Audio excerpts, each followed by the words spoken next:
Hello everyone, कैसे हैं आप सब। आज की इस क्लास में आपको मैं हाइड्रोलिक ड्राइव पढ़ाने जा रहा हूँ। ये जो टॉपिक है ये क्विक रिटर्न मोशन मैकेनिज्म में फर्स्ट जो आपका crank and slotted lever quick return motion mechanism हो चुका है। उसके बाद नेक्स्ट है हाइड्रोलिक ड्राइव। ये जो नेक्स्ट है आपका ये हाइड्रोलिक ड्राइव है। ठीक है, तो स्टार्ट करता हूँ। देखिए, हाइड्रोलिक ड्राइव का मतलब है कि रैम को ऑपरेट किया जाता है हाइड्रोलिक प्रेशर की हेल्प से। तो पहले इस डायग्राम को समझते हैं। टॉपिक का नाम है हाइड्रोलिक ड्राइव।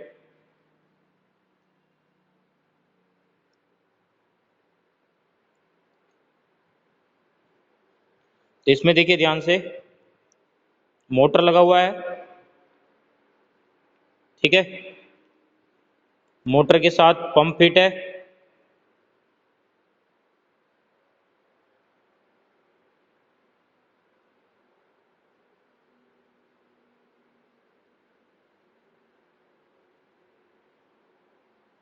ये देखिए मोटर है आपका। और मोटर के सबसे लोअर पार्ट देखिए रिजर्वोयर है। रिजर्वोयर में ऑयल होता है, हाइड्रोलिक फ्लूइड बोलते हैं। और उसके बाद देखिए मोटर है, मोटर से एक पंप कनेक्ट है। देखिए पंप का काम क्या होगा, जैसे ही मोटर को पावर मिलेगी पंप को वो ऑपरेट करेगा। पंप का काम है लो प्रेशर ऑयल को हाई प्रेशर में कन्वर्ट करना। उसके बाद पंप की मदद से आगे देखिए रेगुलेटिंग वाल्व है, पंप प्रेशर बनाता रहेगा। यहाँ पे रेगुलेटिंग वाल्व लगा हुआ है। रेगुलेटिंग वाल्व के द्वारा प्रेशर को हम रेगुलेट करते हैं। प्लस में इसमें दो वाल्व होती हैं, एक रिटर्न स्ट्रोक के टाइम और एक कटिंग स्ट्रोक और रिटर्न स्ट्रोक के टाइम, दोनों स्ट्रोक को वो ऑपरेट करता है। उसके बाद देखिए ये दोनों पाइपलाइन चली गई। एक देखिए पिस्टन, ये देखिए पिस्टन के दोनों साइड देखिए दो वाल्व हैं। इन दोनों में से हाइड्रोलिक ऑयल जो है वो एडमिट होता है इसमें हाई प्रेशर पे। मान के चल, जैसे सपोज कीजिए अगर इधर से ये हाइड्रोलिक फ्लूइड, इधर से हाइड्रोलिक फ्लूइड अगर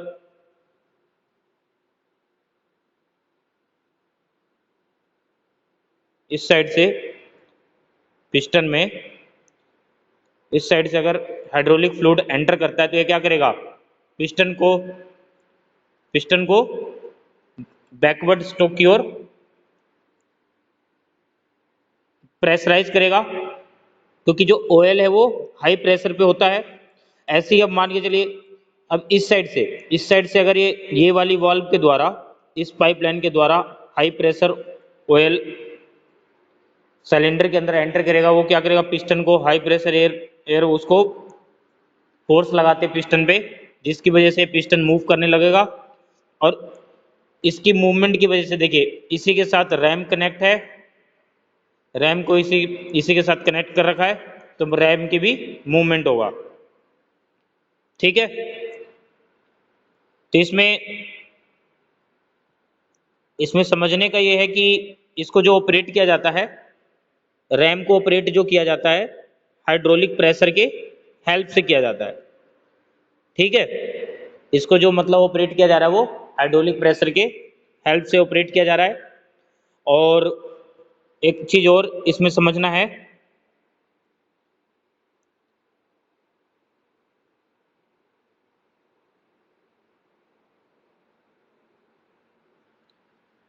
इसमें समझना ये है कि जैसे ही रैम जो है, देखिए जैसे ये रैम ये वाली मूवमेंट का स्ट्रोक कंप्लीट कर लेता है, ठीक है, जैसे ही रैम ये मूवमेंट, यहाँ बोल सकते हैं कटिंग स्ट्रोक मूवमेंट कंप्लीट करता है, आफ्टर देन उसके बाद ये जो देखिए ट्रिप डॉग लगा हुआ है, ये देखिए ट्रिप डॉग ट्रिप करेगा ठीक है। और ट्रिप करने की वजह से ये रेगुलेटिंग वाल्व को ऑपरेट करता है। तो रेगुलेटिंग वाल्व क्या करती हैं?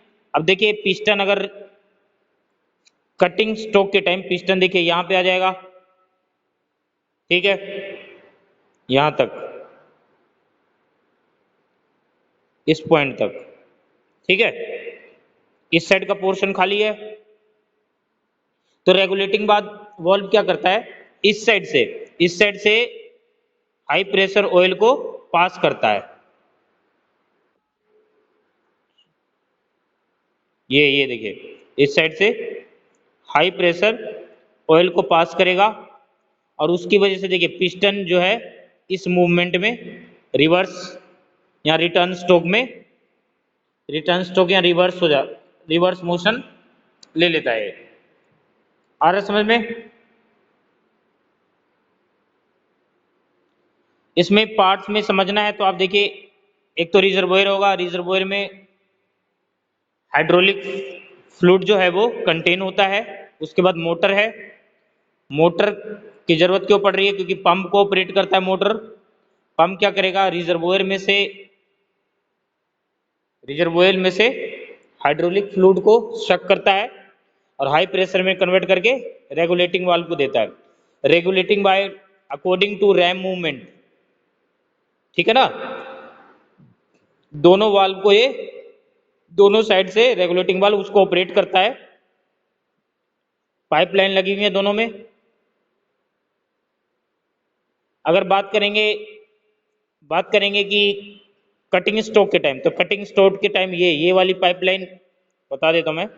कटिंग स्ट्रोक के टाइम ये पाइपलाइन से high pressure oil fluid enter करता है। हाई प्रेशर होने की वजह से वो पिस्टन को पुश करता है। पिस्टन जब पुश होगा तो पिस्टन से रैम जुड़ा हुआ है तो रैम की भी मूवमेंट आ जाती है। ऐसे ही जब ये रैम पिस्टन जब इस पॉइंट पे पहुंच जाएगा, इस पॉइंट पे, तो इधर से ट्रिप डॉग ट्रिप करेगा और रेगुलेटिंग वाल्व को ऑपरेट करता है। ये है रेगुलेटिंग वाल्व। इसकी वजह से क्या है? रिटर्न स्ट्रोक के टाइम दूसरी पाइपलाइन से हाई प्रेशर ऑयल जाता है अदर साइड से और पिस्टन को पुश करता है, जिसकी वजह से जो मोशन है रैम की वो रिवर्स हो जाता है। फिर इसके बाद ये बोल सकते हैं कि जो ट्रिप डॉग है जो यहाँ पे, तो ट्रिप डॉग को अकॉर्डिंग टू सेटिंग हम चेंज भी कर सकते हैं, शिफ्ट कर सकते हैं ट्रिप डॉग को यहाँ जो ये, ठीक है। और ये कांस्टेंट प्रेशर सिस्टम है। कैसा सिस्टम है? Constant pressure system. आ रहा है समझ में?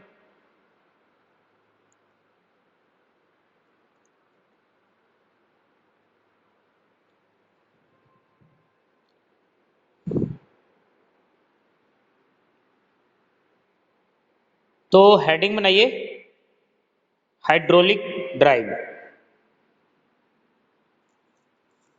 टॉपिक का नाम है आपका हाइड्रोलिक ड्राइव।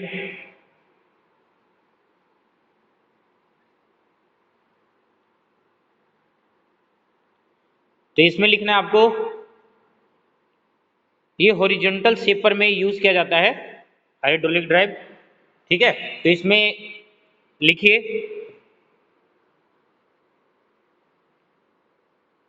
इसमें आपको लिखना है a simple hydraulic drive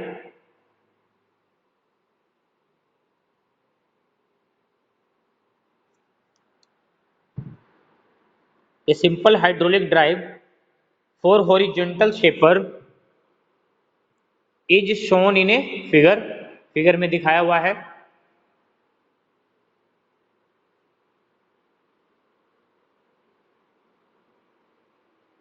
is shown in a figure.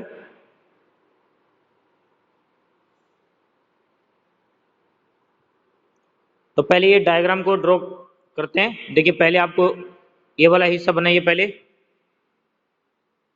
ये रिजर्वोयर हो गया, तो पहले रिजर्वोयर बनाइए। रिजर्वोयर के ऊपर मोटर फिट है, मोटर है और पंप है और रेगुलेटिंग वाल्व है इसमें।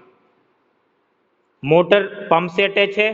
रेगुलेटिंग वाल्व पे देखिए इधर से फीड सिलेंडर है, फीड मैकेनिज्म भी हो रहा है, ठीक है। और उसके बाद देखिए दो पाइपलाइन जा रही हैं, एक रिटर्न स्ट्रोक के लिए और एक कटिंग स्ट्रोक के लिए, दोनों के लिए दो पाइपलाइन जा चुकी हैं। उसके बाद देखिए ये सिलेंडर बनाइए, ये सिलेंडर बनाइए, सिलेंडर में पिस्टन, ठीक है, पिस्टन रोड, इसी के ऊपर देखिए ये रैम लगा हुआ है, ये पूरा ये जो है ये रैम का सिंबल है। यहीं पे देखिए ट्रिप डॉग लगा हुआ है, देखिए ट्रिप डॉग है ये। तो डायग्राम बनाइए पहले।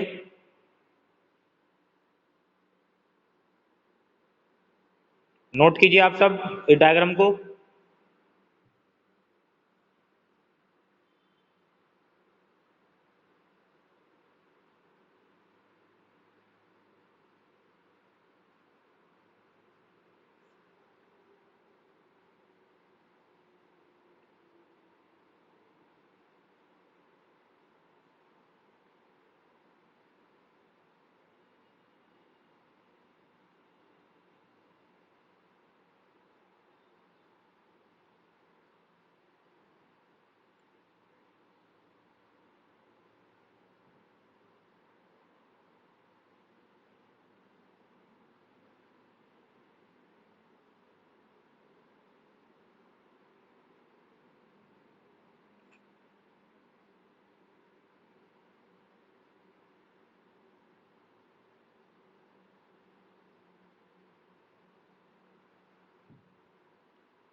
तो देखिए डायग्राम अगर बन गया हो तो उसके बाद देखिए, उसके बाद लिखना है आपको उसके next, it consist following parts, ये फॉलोइंग पार्ट से जुड़ा होता है।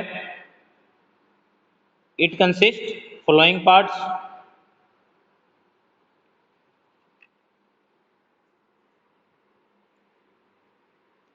तो पहला देखिए आपका हो गया मोटर, ये देखिए फर्स्ट आपका मोटर,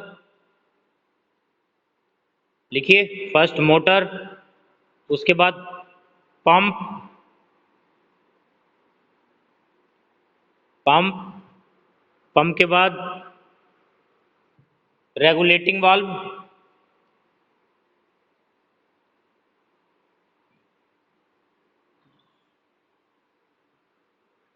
उसके बाद ये पिस्टन,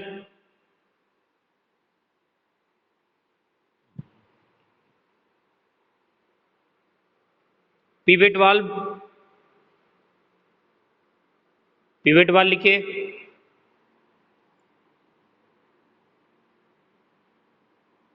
पिलेट, पिवेट वाल्व है, ठीक है।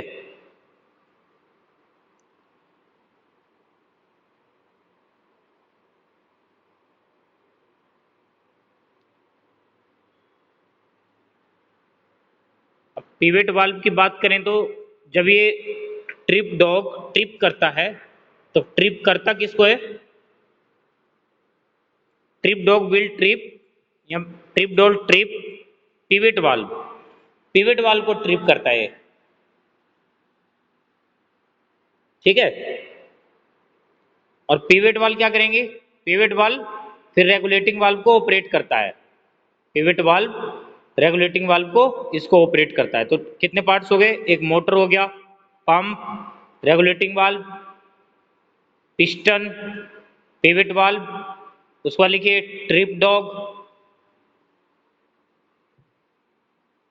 ट्रिप डॉग,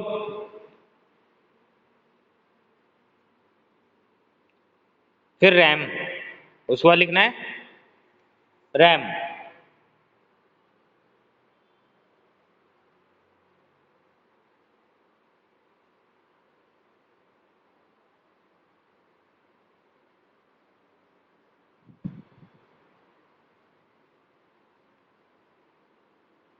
उसके बाद लिखिए कंस्ट्रक्शन, हेडिंग बनाइए construction.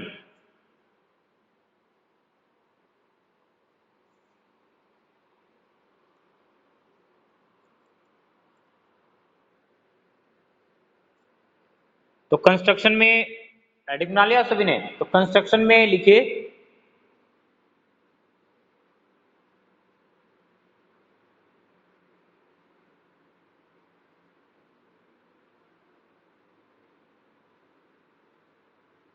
A reservoir contain to the contains hydraulic oil, reservoir contain hydraulic oil, ठीक है। उसके बाद आपको लिखना है pump, pump is connected to motor,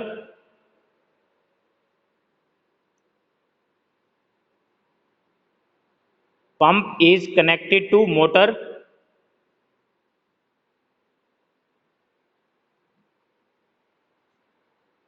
and operate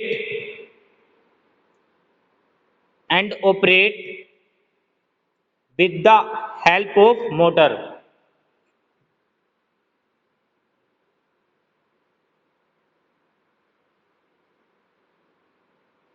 and operates with the help of motor।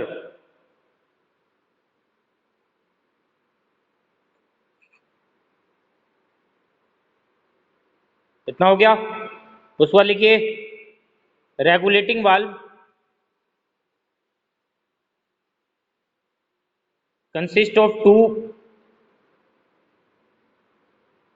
regulating valve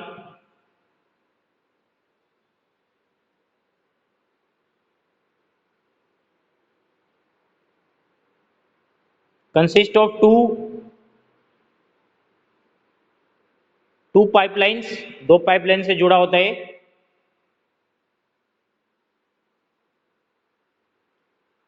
ठीक है। तो इसमें लिखना है, बताना भी है कि कौन सा पाइप किस किस के लिए। वन फॉर डिलीवर ऑयल या one for supply oil,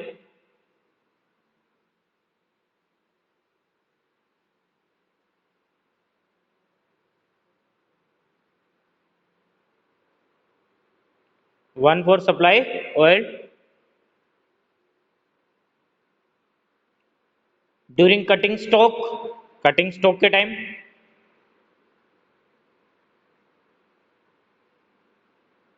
and other for return stock, and other for return stroke,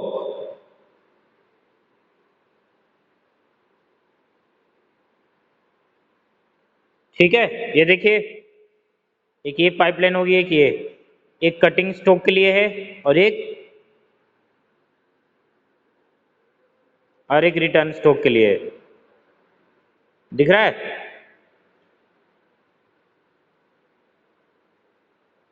उसको लिखिए piston is connected to ram, piston is connected to ram with the help of piston rod। Piston देखिए, ये रहा piston, RAM से जुड़ा हुआ है piston road की मदद से।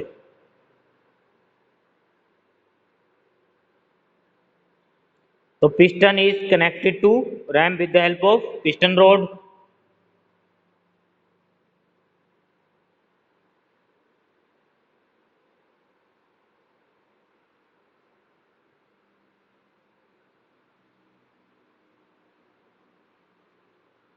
इतना हो गया। वर्किंग पे आइए। देखिए वर्किंग में आपको बताना है कि जैसे ही मोटर पंप को ऑपरेट करता है, पंप क्या करेगा, हाई प्रेशर एयर सप्लाई करता है। हाई प्रेशर सॉरी एयर नहीं, high pressure oil, hydraulic oil. इसको रेगुलेटिंग वाल्व क्या है, जैसे ही वो रिटर्न कटिंग स्टोन पे हाई प्रेशर एयर फ्लूइड पास करेगा कटिंग एक्शन के टाइम जो वाल्व के द्वारा, तो पिस्टन जो है मूव करता है, क्योंकि हाई प्रेशर होने की वजह से पिस्टन मूव करेगा। मूव करने की वजह से रैम की भी मूवमेंट होती है। तो जैसे ही वो एक दूसरे पोजीशन में पहुंचता है तो वहाँ पे भी एक वाल्व लगा हुआ है, वहाँ से फिर एक साइड से ट्रिप है वो पिवट वाल्व को ट्रिप करता है, और पिवट वाल्व ट्रिप होने की वजह से वो रेगुलेटिंग वाल्व को ऑपरेट करता है, जो अदर साइड से हाई प्रेशर ऑयल पास करते हैं पिस्टन को, जिससे वो रिटर्न स्ट्रोक में वापिस आ जाता है। तो इसमें आपको लिखना है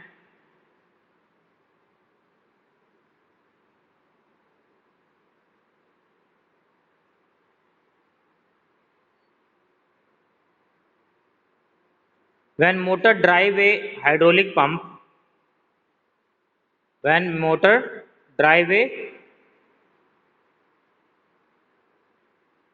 hydraulic pump, then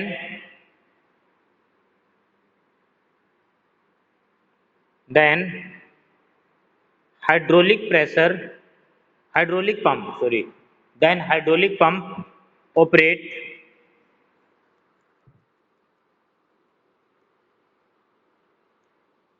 then hydraulic pump operate। ये देखिए मोटर है, मोटर जब पंप को ऑपरेट करेगा, पावर देगा, तो ये पंप ऑपरेट हो गया। उसके बाद लिखिए it delivers oil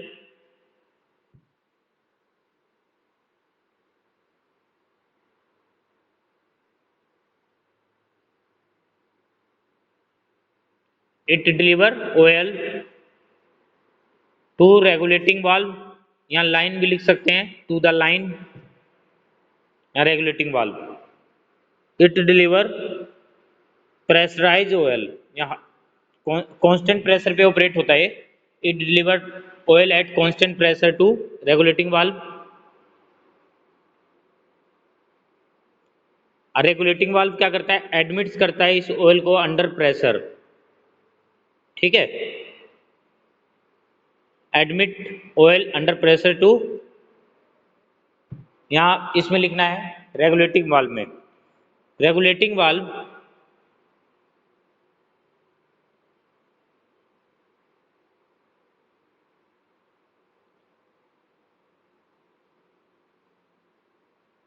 supply oil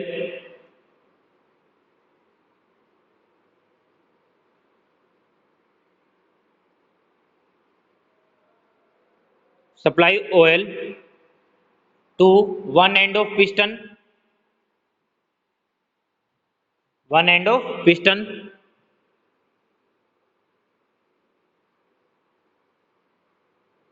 एक साइड के एंड पे पिस्टन को हाई प्रेशर ऑयल सप्लाई करता है, जिसकी वजह से क्या होगा, पिस्टन मूव करेगा ना।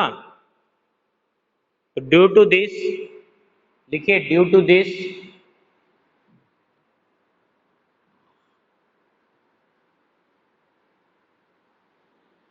piston moves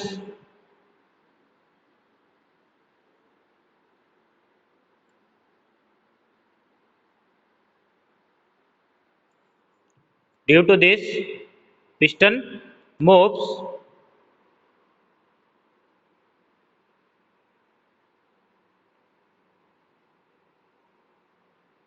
पिस्टन मूव करता है, due to this piston moves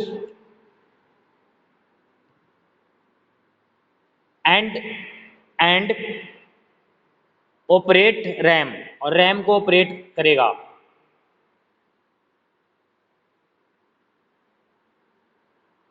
and operate RAM,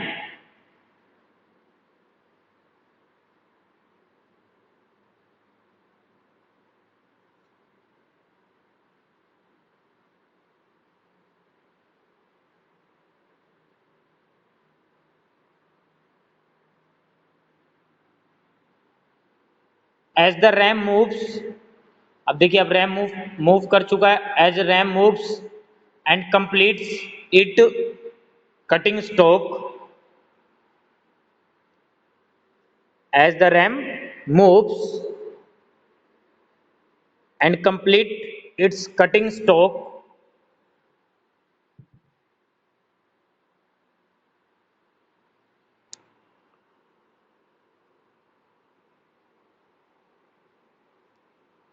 trip dog, diagram में मैंने आपको बताया था ट्रिप डॉग ऑपरेट करेगा किसको, पिवट वाल्व को। तो लिखिए a trip dog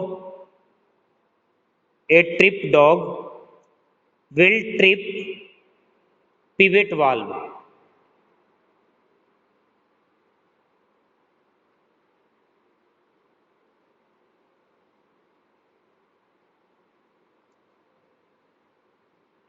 A trip dog will trip pivot valve,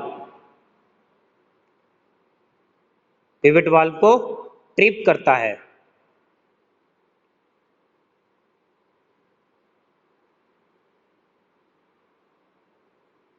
and pivot valve and pivot valve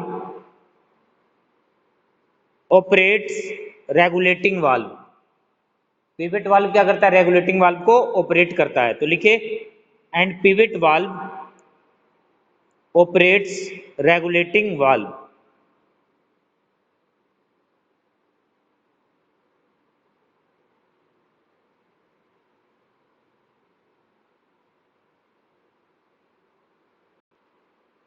तो देखिए इसमें मैंने आपको लिखवाया कि जैसे ही पिस्टन अपना स्ट्रोक ये कंप्लीट कर लेता है, तो ये देखिए पिस्टन है, यहां तक अगर ये स्ट्रोक कंप्लीट करता है तो उसके बाद जो है ये जो ट्रिप डॉग है, ट्रिप डॉग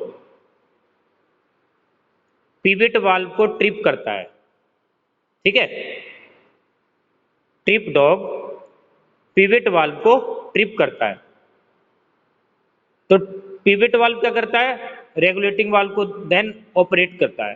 तो रेगुलेटिंग वाल्व जैसे ही ऑपरेट होगा तो जो अदर एंड है, ठीक है, ये वाला एंड, ये वाले एंड से हाई प्रेशर ऑयल को पास करता है इस डायरेक्शन में, ठीक है, हाई प्रेशर एयर को पास करता है। तो पिस्टन का जो मोशन है वो रिवर्स हो जाएगा। तो जब पिस्टन का मोशन रिवर्स होगा तो ram will be get reverse, ठीक है। तो इसी को लिखना है, मैंने यहां तक लिखाया कि and pivot valve operates regulating valve, ठीक है। इसके बाद लिखिए the regulating valve, the regulating valve supply, देखिए regulating valve supply oil to other side of piston, देखिए अदर साइड, ये वाला side, to other side of piston. लिखिए the regulating valve supply oil to other side of piston.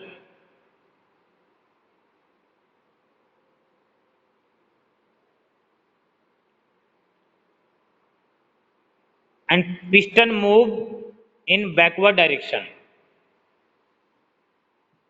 And piston move, piston देखिए back side जाएगा, backward direction में move करता है। Piston moves backward direction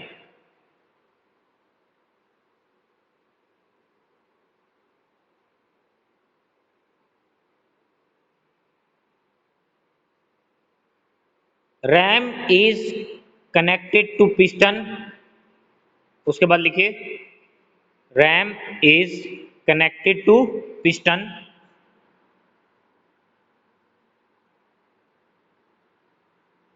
so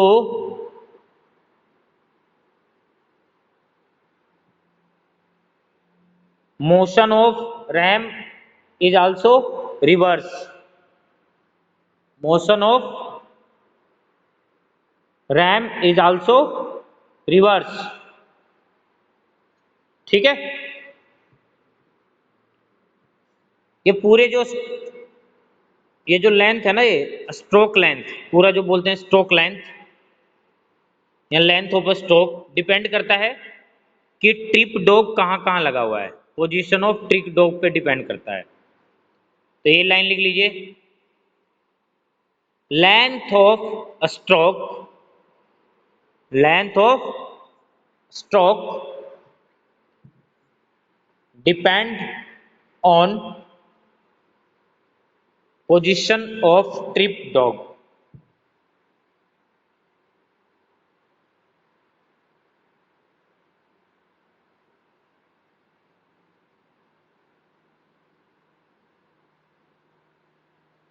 तो इतना हो गया। एक चीज और आपको पता होना चाहिए कि जब रिटर्न स्ट्रोक है ना, तो जो रिटर्न स्ट्रोक है वो क्विकली हो जाता है, मतलब ठीक है ना, ज्यादा टाइम नहीं लगता। तो इसके बाद लिखिए the return stroke is quicker, उसके बाद लिखना है आपको the return stroke is quicker.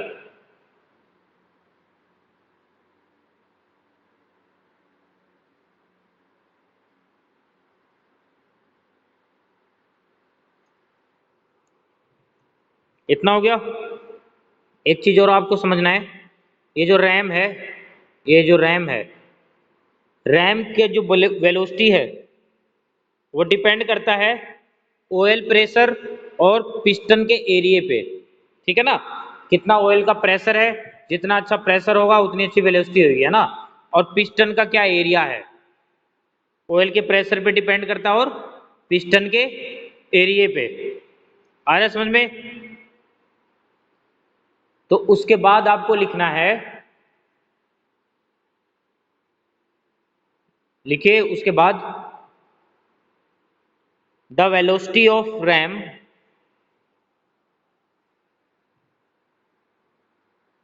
the velocity of ram is depend on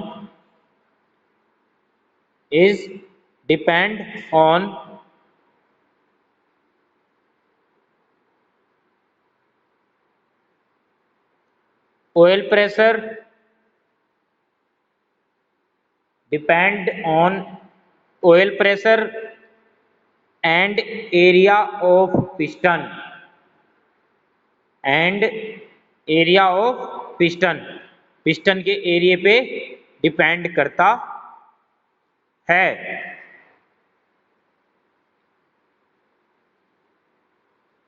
ठीक है,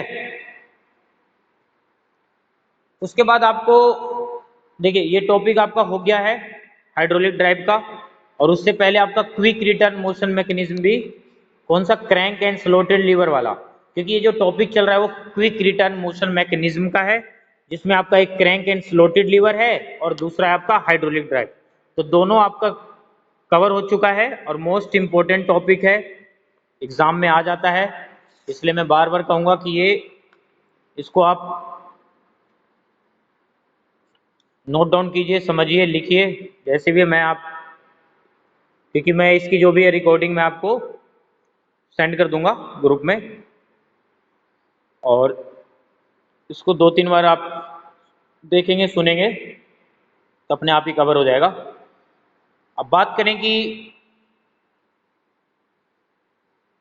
advantage of hydraulic drive shaping, इसके क्या क्या एडवांटेज हैं।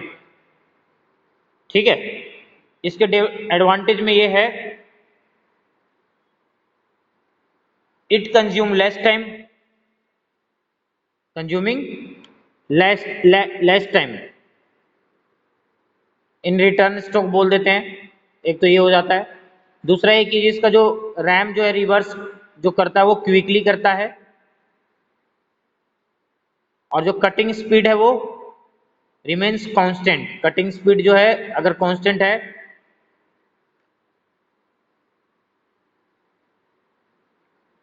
मतलब इसमें ये बोलते हैं कि कटिंग टूल जो होता है उसको हम कांस्टेंट पे भी हम वर्क में ला सकते हैं।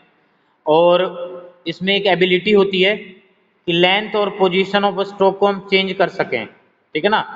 Change the length and position of stroke या स्पीड वाइल रनिंग। जब रनिंग मशीन रन कर रहा हो तो इसके लेंथ और पोजीशन ऑफ स्ट्रोक को चेंज कर देते हैं, ठीक है। तो ये आपका एडवांटेज था, वैसे आता नहीं है, वैसे आपको बस समझना था कि एडवांटेज में क्या है इसका। और बस बात करें तो कुछ डिसएडवांटेज में ये है कि ये जो मशीन है हाइड्रोलिक ड्राइव से जो रिलेटेड शेपिंग है, ये मेंटेनेंस कॉस्ट इसका महंगा होता है, ठीक है।